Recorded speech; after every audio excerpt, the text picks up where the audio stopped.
block with the left hand. Just bring your hand up. This one. Stay off. Yeah.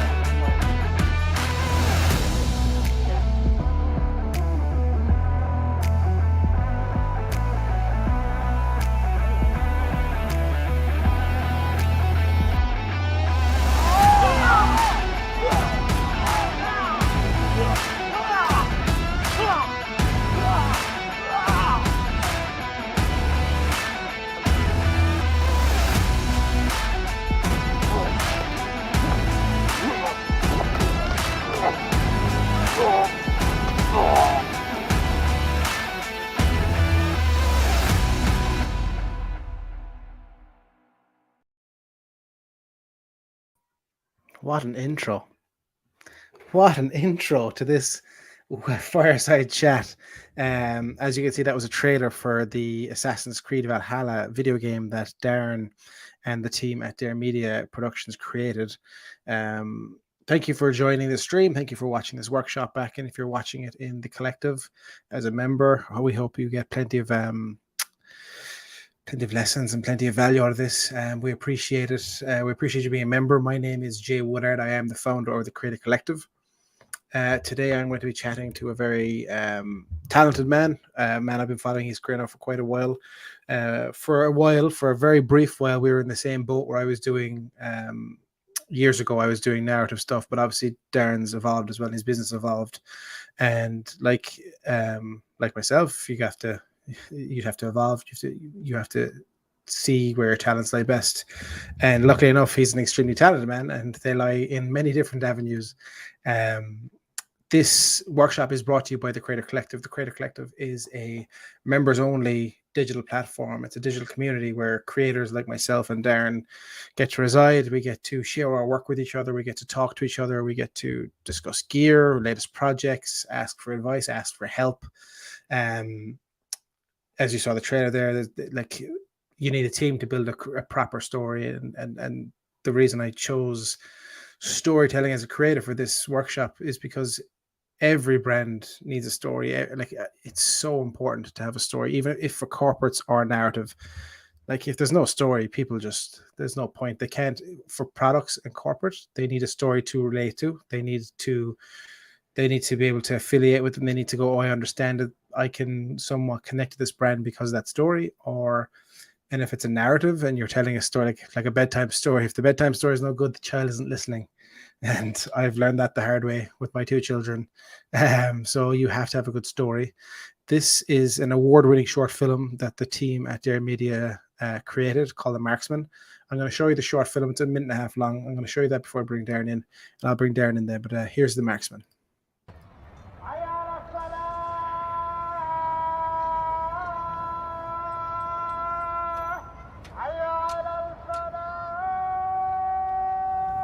This line of work teaches you a lot about a person. You can't help but learn about them.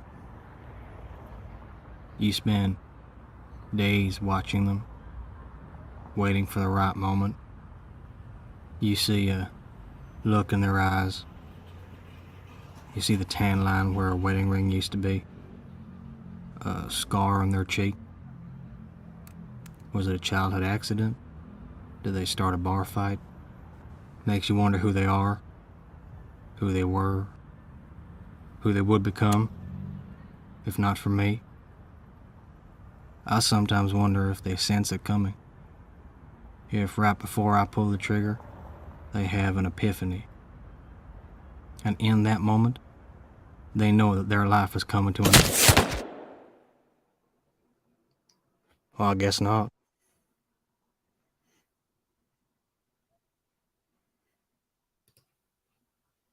So simple.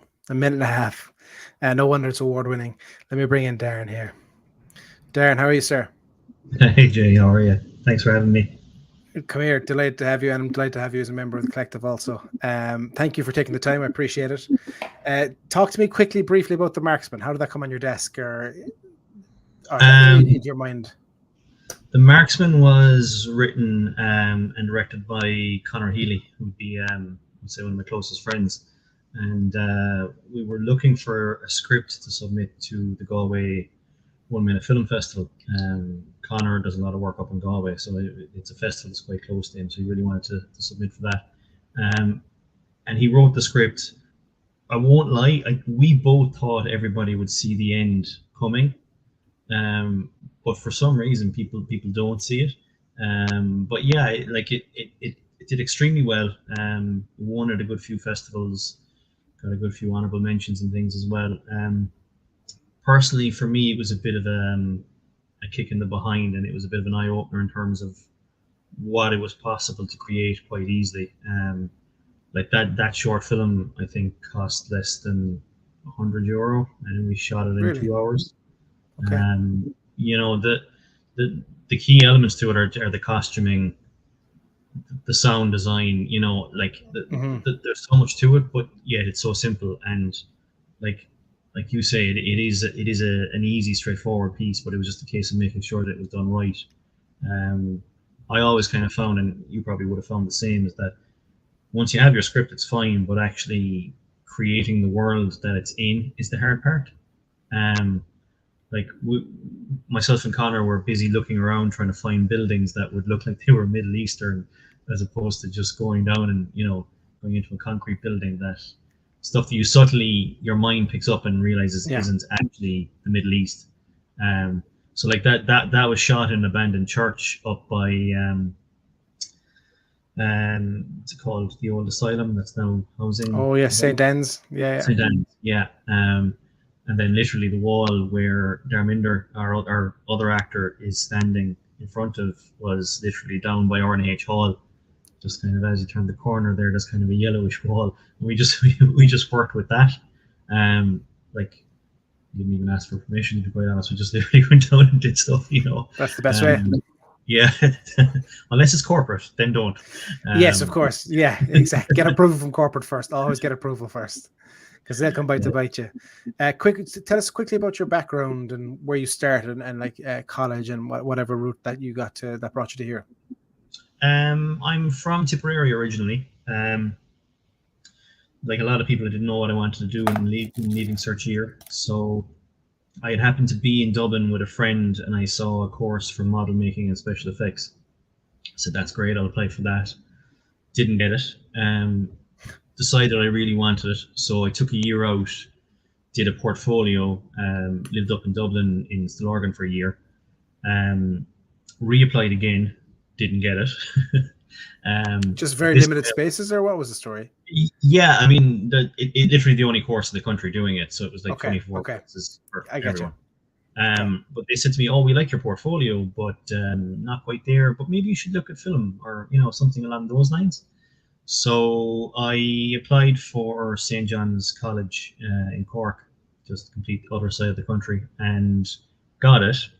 And then, ironically, the day I started in Cork, I got offered model making and special effects in like the 7th round. It was like the only time it had ever gone that far. I tried to start in Cork at that stage, so I stayed. And it was kind of where I went from there. What year was that then? That would have been when you landed, when you started in St. John's. 2001. 2001, yeah. I was about 6 years after you in St. John's. I was 6 or 7 years after you.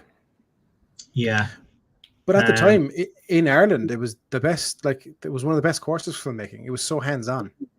Oh yeah, totally. I mean, it was a 3-year course at the time. I think it's 2-year now. Which I think knocking it down was kind of a good thing, because I think there was a lot of theoretical that was wasn't needed. But yeah, absolutely. I mean, and I would still think that it's one of the best things I did. I know now with YouTube and everything else, the way things have come on, you don't need to go to film school, but there's still something about getting that more formal education to it. That plus the extra people that are around you and everything else. Because I've always found since I left college that as a creator, it's far more lonely.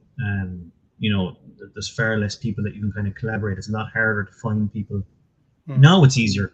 But for a good few years, it was quite difficult, I found, to kind of mix with people, unless they were from your college group, or, you know, that you knew through college. Yeah, I think it was a very good course. It was well worth doing. It still is. Yeah, I completely agree. And to this day, like obviously, Ed Kadetsky passed away a few weeks back, and he was. Did he teach you? Was he one of your lecturers? Yeah, he Yeah, it was. was one of mine too. And there again, you saw like the massive outpour from all the students over years and years. That like Ed was such a good teacher, and like he really steered me in the right directions. I was shooting my films, and what I loved about the course as well is it introduced you to different types of creativity, if that makes sense. Because like I want to do film, I want to shoot movies, I want to do that kind of stuff. But then I ended up directing like 7 TV studio pieces. The studio they have in house, and it's like, and it just kind of, and I loved it. It was just very interesting that way. That kind of gave you the different aspects of everything, you know. Well, it's good. It's good because like everyone goes in saying I want to direct. Everyone goes in saying I want to direct, and then within 6 months it's like, no, I don't really want to do that. Something else. I'll be an editor. I'm happy to be an editor in the background. Big time. So we were just saying that you're obviously a storyteller through and through, and with their media, you tell very different types of stories. So you have your corporate, you have the wedding, and then the narrative side. That's kind of to appease you, is it? That's kind of to keep your flame and not your flame, but you know what I mean, to kind of tick that box for you that you want to keep making narrative, kind of like Valhalla, like The Marksman, that kind of stuff. Yeah, I kind of found that as much as I like doing the other stuff, and I genuinely do enjoy doing the other stuff, film and narrative storytelling was always what I wanted to do. So I kind of wanted to get back to it. And as I said, after The Marksman did so well, it was kind of a kick to go and do more stuff like that.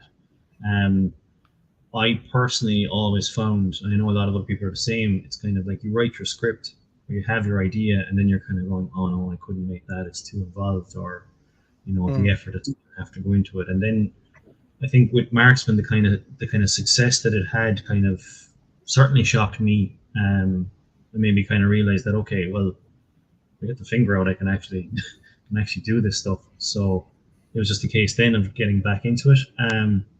So a lot of that projects are kind of, they're 3/4 for me, and then the other quarter is for the business, in the sense that, they're grand, epic kind of stories that are difficult enough. It's great for the show reel. Yeah, exactly, yeah.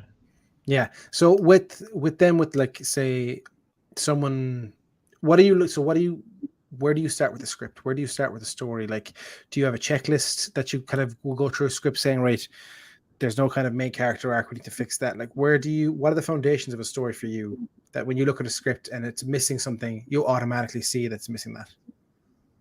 I suppose for me it kind of depends on what it is first, in terms of whether it's narrative, or if it's a trailer, or that kind of thing.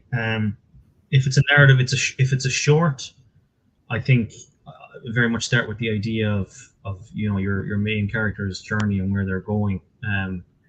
But they have to be going somewhere. There has to be some beginning, middle, end, or at least there has to be a beginning and an end. If it's something very, very short, like, you need to have a punch to it. You need to have a punchline at the end. Whereas it's very easy for a script or for an idea to like start very well. You go, okay, the guy's a sniper, but then you don't know where you're going to take it. So that's, to me, you have to work on where you're going to finish as well. It's not like television. I think sometimes with television series, the way the writers are always saying they don't know where they're going to end up with the story. I think when it's something more one-off, or if it's a more condensed kind of area, you have to work on where it's going to end up, or at least have an idea of what you see as finishing. That'd be the first thing for me. And then after that, then I kind of look at, okay, well, how can I place that world? So, like, for instance, just going back to The Marksman again, it's set in the Middle East. So how do we show Cork as being the Middle East? So for us, it was a case of, right, we're going to go on, it was a Storybox or Pond 5 or whatever it was, and find ourselves a stock clip of, that was Fallujah, I think that clip was of. And you need that establisher. And once you have that, people would say, okay, it's overseas, it's in the Middle East. It can be generic, but that's the Middle East. That kind of sets you off. And then it's kind of, you go from there in terms of, for me, like placing those characters and developing who they are in that world. Like I'd very much be a visual storyteller in the sense that I really feel you have to place those characters visually, you know. It can't just be a guy in a building. It can't just be just a one-off situation. It's like with the Viking material and stuff like that. You have to know that they're Vikings. You have to establish where they are, where they're going. And I think people often forget it's a lot easier to do that than they necessarily think, you know. Like again with the marksman, it's you have that initial shot that establishes where it is. You never leave that building after that.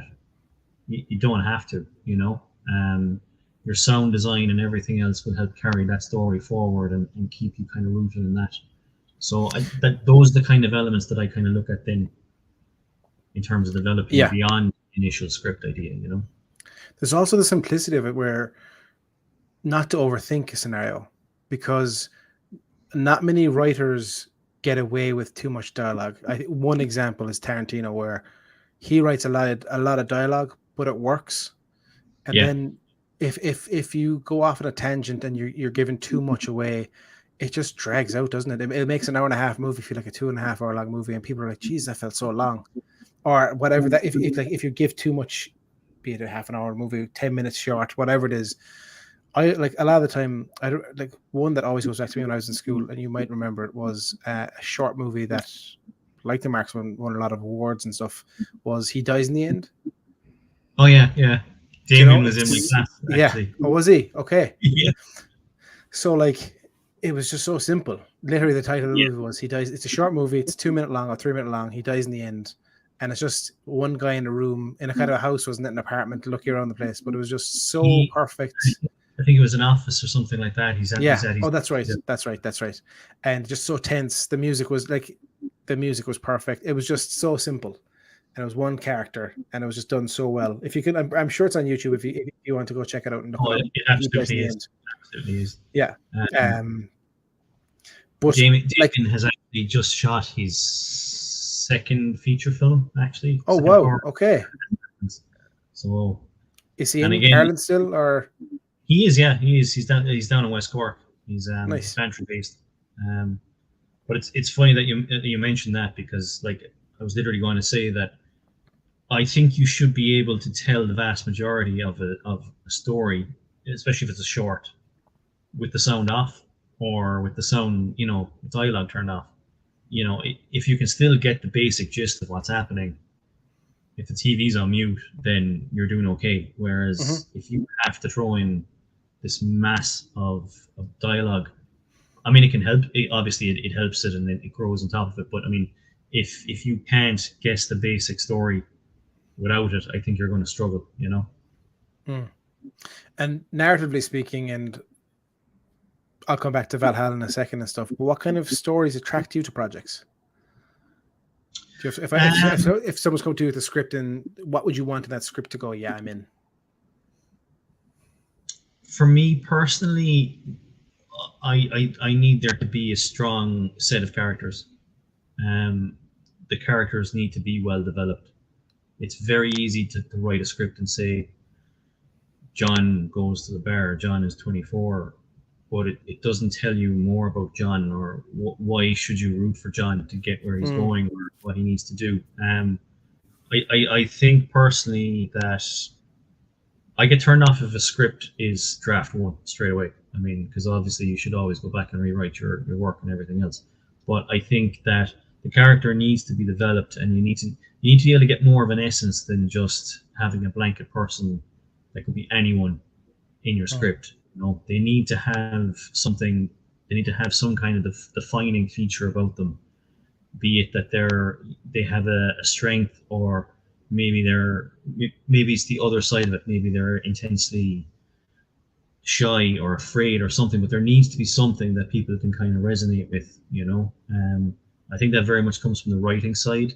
But I mean, when I look at a script, I look at the characters, and then I look at what's actually, you know, what's the plot, where are they going. But I mean, personally, action's always been my thing. I've always been a thriller person. Like, they need to be doing something dramatic as far as I'm concerned. Unless there's a real good laugh to it, you know. Yeah. You know, Yeah, I've made both action, I've made Western, I've made comedy, and it's always the action that brings me back. It's what I grew up with. It's the Arnie's, the Predators, the Van Dams, all this kind of stuff. It's just Stallone. I know what it is. It's just resonated with me for that, like, you know. I always, funnily enough, I really liked. I know other people didn't. I really liked Wanted. You know, the James McAvoy film. Oh yeah, there, yeah. Angelina Jolie, and I think a lot of people like those characters because we like to picture ourselves in the characters. Like these characters do things that often we could never do. You know, I really liked that about Wanted. The whole thing about the film, it wasn't about assassins and everything else. That was kind of the part of the plot. It was the fact that this guy was becoming who he was meant to be. He was growing from this really shy person into this outgoing person who's not afraid of anything. And I think that's what draws an awful lot of people. I think that's why superhero movies and Marvel movies and everything are so popular. It's that age-old thing of, you know, they do the things we want to be or want to do, but we never could, you know? I think if Wanted was released today, it would be accepted a lot more by public. I think it was just ahead of its time where people were like, oh, it's a comic book movie where they can just shut their mind off. It's a comic book movie and I'll enjoy it. Do you know what I mean? Because I think it was around the time, was that around the time of Batman Begins and Dark Knight where Nolan had taken kind of the serious tone to this stuff? I think so. Yeah, same kind of time frame, right? The public weren't happy that, like, they're like, no, our comic books are now serious. We don't want, you know, curving bullets. Yeah, curving bullets. You know, I love it. It's a great little movie. It's a great little action movie, like, you know, very enjoyable. It's a great little series of books as well, of graphic novels as well. But so when are you slated to do the new Assassin's Creed movie, or what's the crack? Here's hoping. I don't know. So tell me how that came about. Basically, it's funny because I did a couple of the other bits and pieces myself, and what I ended up doing was I ended up sending scripts to them and saying, oh, what do you think about this? What do you think about that? And the problem with big corporations is it takes ages for anything to be decided. The last one we did, Siege of Paris, they were an unofficial partner in a way, in that I was onto them looking for, I told them I was doing it regardless, but I wanted their support, and it was a case of the new DLC was coming out. It was you know, Siege of Paris was the last one, and basically I said, guys, look, I want this to be accurate to the game, so can you give me some information? Can you give me some help? And I was back and forth for ages. There was no sign of anything happening. Then they said, okay, yeah, we're going to have to get you to sign an NDA, and then we'll send you on some details, some sketches, concept art, stuff like that. I signed the NDA, and then literally 2 hours later, they released the exact same images to the public, which rendered the whole thing moot. Oh, for fuck's sake, that's crazy. Crazy. But, yeah, like it was. I mean, it was great because I had plenty of managers, you know, low-level managers and everything, doing their best to help platform me and everything. But people higher up, just, you know, it's a struggle. It's a constant struggle. So we'll see now. But how did that come about? So the first one you did was, what was the first Assassin's Creed one you did? Well, the first one I did was that one you showed the BTS video for. That was right after the woods. That was set here. But I'd actually done Ghost Recon videos beforehand. Yeah, that's right, with Pat Fitz and that one, is it? That was a different one. Was it the Xbox? That was in a Call of Duty video. That's it. Which was the first one I ever did of anything like that. It was kind of like a spiritual successor to the Mercs one in a way, because it was so similar. The funny story with that, I shared a couple of pictures of screen grabs of that after we shot it, and I had tagged a bunch of the Call of Duty people and the actors and stuff. Now, the whole reason of me sharing it was just so that they'd see it and say, you know, it was kind of a here, look at us. But at the time, Warzone, which is the free multiplayer, was slated to come out, and there was a massive interest. What I didn't realize was that lots of people took that this was screenshot from the actual trailer being released by the company, And I ended up getting inundated with these random messages going, "When's it coming out? When's it coming out?" And then people were actually thinking that Pat Fitt's side face was Lee Schreiber. Don't tell Pat that. Don't tell Pat that. Pat knows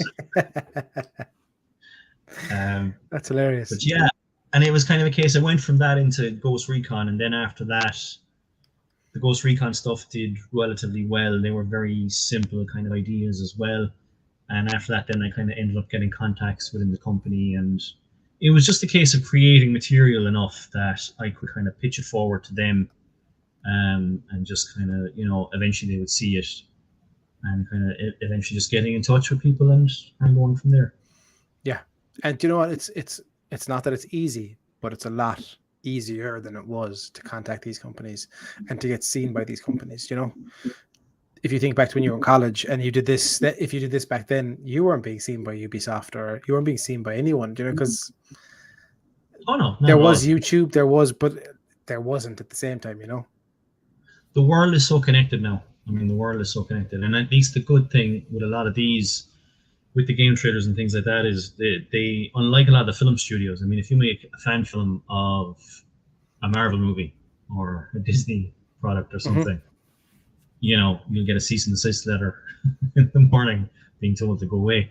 Whereas a lot of the game developers, they appreciate the communities more because, you know, you're physically playing their game, so they like to interact more with their communities. So it's quite good, and they're a lot more open, I think, to a large extent in terms of getting in touch with people, and they're more open to listening and things like that. Yeah. So that's kind of a big plus there.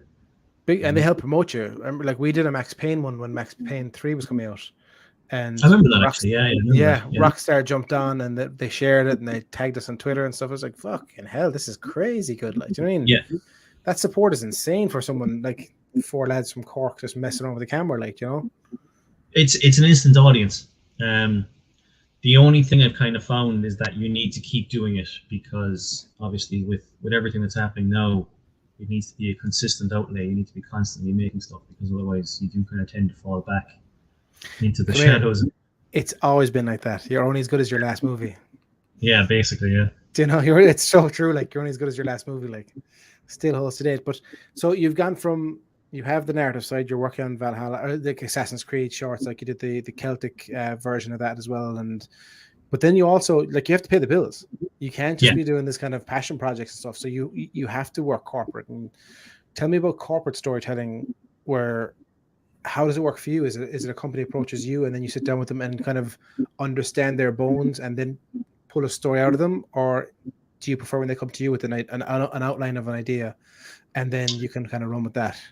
I prefer if they come to me with an idea, purely because, and I think Judy had said this in the last talk as well, I don't know enough about them, and I don't know about their product. I might know the bare basics, but I don't know enough to sell it. Like I worked in retail sale. I sold electronics for Sony for years, and if you didn't know the products, you can't sell them. You know, someone comes in, you have to be able to tell them the 10 top features that it has. You know, it's the same if you're trying to do something for them in terms of a product video or an advert or a commercial or something like that. You have to be able to tell what the product is. So I always prefer if they come to me with the idea, and then we kind of sit down and flesh it out from there, and kind of just, I mean, I'd kind of say then, right, well, what's your key goal? Same as general marketing. It's like, are you trying to raise awareness? Are you trying to sell it? Are you trying to build your audience? What are you trying to do with it? And kind of work then with a story and idea from there in terms of what you're doing. I always kind of find as well that if you can put a personal element to it, it's like, you know, the way a big fad right now is product videos, you know, like, do you know Austin Paul? Austin? Yeah, like Austin Paul, like, has got really good at this, and he has a course and everything. But everybody is creating these commercials where it's a drinks can or something, and you're pouring it into a glass, and you've got just turning and like slow motion and everything, and they're all identical. There's nothing that sets them apart.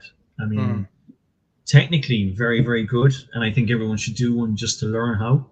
But there's nothing to set it apart from anything else. What makes you want to buy that product, or what makes you want to actually engage with that business, you know. And like you said before, it's a company story is just as important as if it was a narrative. You have to have some reasoning, some thought. It's like storytelling is emotion, you know. You have to feel something when you look at it, and as fancy as a slow motion can pour is, like, it's not really going to do much, you know. Yeah, I think those things they definitely have its place, like you said.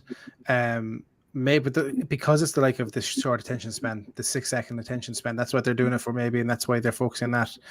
But I think people should definitely focus on those kind of things to be the legs of a story, and then have the body be the main kind of narrative story. Like, pure example of kind of a brand adapting I thought was brilliant was Jameson did a 3-episode podcast on their story. So you can download the Jameson story and just learn it over 35-40 minutes. And then, like, you'll always know the Jameson story. Every time you see it in a restaurant or a bar or off license, you'll know the Jameson story. And that, as you said, that resounds with you. And that makes you want to buy that product because you understand and know that product and where that came from, you know? And after a couple of drinks, then you're going to be telling your buddies that story as well. Yeah, you'd be that guy that telling them everything. They're like, God, shut the hell up with you. That's normally me, to be fair. Correct. We've all been there. And then you told me before the call as well, you're doing some weddings as well. How are you finding that? Because obviously that's that's like a completely different form of storytelling. But that's a whole other kettle of fish. And that's something I've done for the last, I'd say 8-9 years. Kind of, I don't do many numbers, but I kind of keep up a fairly consistent amount. Just, it is money in the bank, to be quite honest, you know. Yeah. But you have to keep the numbers up, because you would fall behind in that game, because there's so much competition as well. Like, totally. And again, it's storytelling again. Like, what I tend to do with those kind of things is I love to take the speeches, you know, assuming you've got a nice romantic kind of couple, and you've got your highlight reel, and you've got your snazzy shots of the day, but then you're overlaying that with the audio of the guy's speech, you know, telling her how much he loves her, and they met 15 years ago on a beach or whatever. And it kind of, that's where your story element comes in then, because you're using the story in their own words. I think that kind of stuff is easier in a way, because you have a captive audience, you know. That couple are going to love the footage of themselves anyway. But you're kind of adding on top of that, especially if you can add in the romance side to it. But that to me is an easier sell then than some of the corporate stuff, because obviously you're selling that then to complete strangers, you know. Big time. And again, it's so important, because if you get that wrong, do you know what I mean? If you get that story wrong, I used to shoot weddings. I got out of it because I couldn't. Like, my parents were wedding photographers for years, and I couldn't. It baffled me when Dad was like, "Oh, we're booked until 2024," and this was like 4 years ago. Yeah. Like, oh my God, I couldn't deal with that. Where I could think, right, I'm somewhere in 4 years or 5 years, I know I'm there. Like, or I'm like, whoa, you know, it's just, I had to get out. But again, I love doing it. As you said, I think when you see a lovely edit that you've done, it's very rewarding. A wedding story, isn't it? Yeah, no, it really is. That's it's funny, because like, all filmmakers are like, oh, I do it for the audience. It's like, no, we do it for ourselves. We do it because we like what we create, you know. It helps that other people like it, but you know, at the end of the day, it is for yourself. Yeah, most of the views on my videos, any video made, are me. Just watching it back.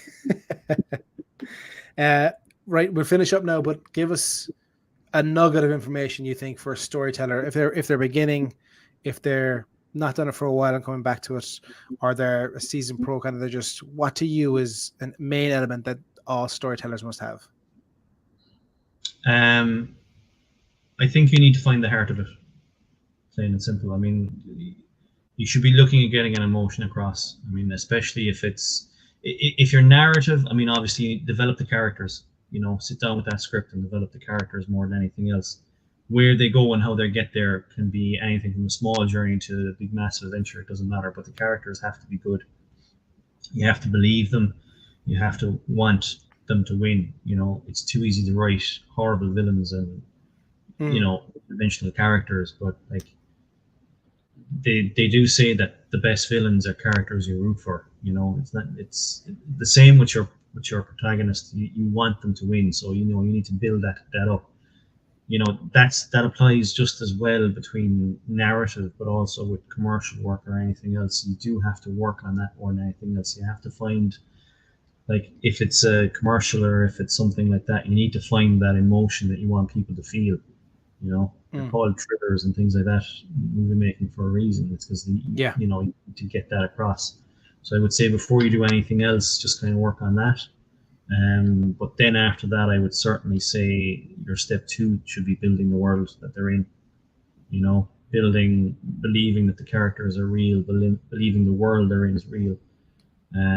If it is a drinks commercial or something like that, that you have something else to tie the drink to the viewer rather than just pouring a glass. You know, be it like you say, the history of Jameson or whatever, that you have something else that kind of brings emotion out. That's where you need to sit down and work. I think the shooting is actually the easiest part once you have all that other work done. It's all comes together in the shooting is all prep, just having everything ready to go, everything in place. It's telling a story. Be it costuming or anything else, all that stuff has to be done beforehand. Get all that organized. Shooting. And don't forget, and then don't forget that a lot of stories have been saved in the edit as well. The pure example is Jaws. So if you're even through production, you're not happy with it, it can still be saved. Still be saved. Worst case, you can always reshoot in some cases. You know. A funny thing actually. With the first Rat of the Druids, the Irish one that we did, just the Rat of the Druids is Assassin's Creed version. Assassin's Creed, it was the first one that we did. We shot on a Viking boat down in Waterford, and we had a green screen behind it. And the plan initially was to put that scene into the video. It's going to be the opening. But through the jigs and the reels of it, we couldn't get the footage looking good enough. It just looked really bad, green screen. Lighting wise, or what was great? How big was the green screen? How big was it? It was 2 passes of green screen. It was, you know, as you go into Waterford City, there's like a Viking boat. Oh, yeah. Yeah, so we got permission to shoot that with the traffic going just right by us, honking as we were. That's hilarious. And we did the old Star Trek thing where the guys were bobbing up and down as though they were in the waves. You know? The ship was perfectly still. But brilliant. The green screen, it just didn't have time to get it done, and it just looked terrible. So I completely cut it. But then, was it 6 months later, we were rolling around and doing another Assassin's Creed, the second one, and I said, you know what, I gotta get that stuff done. So we actually took the part that we shot for the first video that was cut, got somebody else to do. I had a brilliant intern over from Spain who was very good with compositing and things like that. And he completely cut out the actors from the back of the boat, copied it onto a fresh clip of a Viking ship and everything else. Saved the whole lot of it. It's the shot in the water approaching. Is that at the start? Yeah. Nice. So yeah, that was actually shot completely like 6 months before for a completely different video.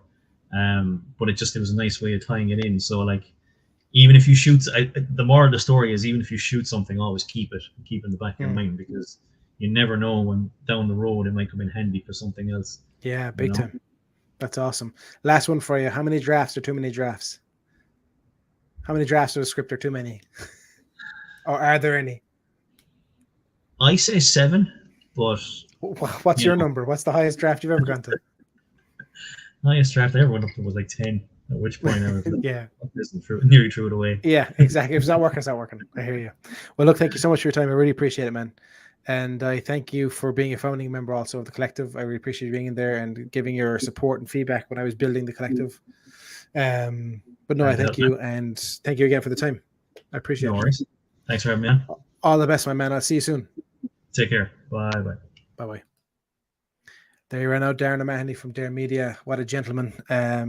Do check out his stuff, Dare Media, daremediaproductionsinc.com. I could be wrong, but check out, just Google Dare Media Cork, and you'll get them. But also Dare Media on Instagram. Go to our stories. We've been tagging them all day and stuff, and my personal stories as well. But check out the Valhalla. Check out the Rats of the other versions of the Assassin's Creed. The Marksman's there as well, and his other stuff is there. It's just what gets me as well as the visual. Like the visual, the team just really get the visual across really well. And it really sells, like even before the story said, you're there, you're in that area, you're in that world, and it's class. Thank you for tuning in. I appreciate it. I hope you got some nuggets of information and it helps. If you are interested in joining the collective, you can check us out at mycreatorcollective.com, or you can check us out on any social media as My Creator Collective. The collective is a digital only, members only community for creators like myself and Darren, who just share, like we said, like today, like having a coffee and chatting about experiences in college and whatever it is. We're there with book club, and there's many different aspects that I'm not selling to you right now because I'm not very good at selling, but do check out mycreatorcollective.com. I appreciate your time, and if you do have any questions, you can email the team at mycreatorcollective.com, or just check out anything.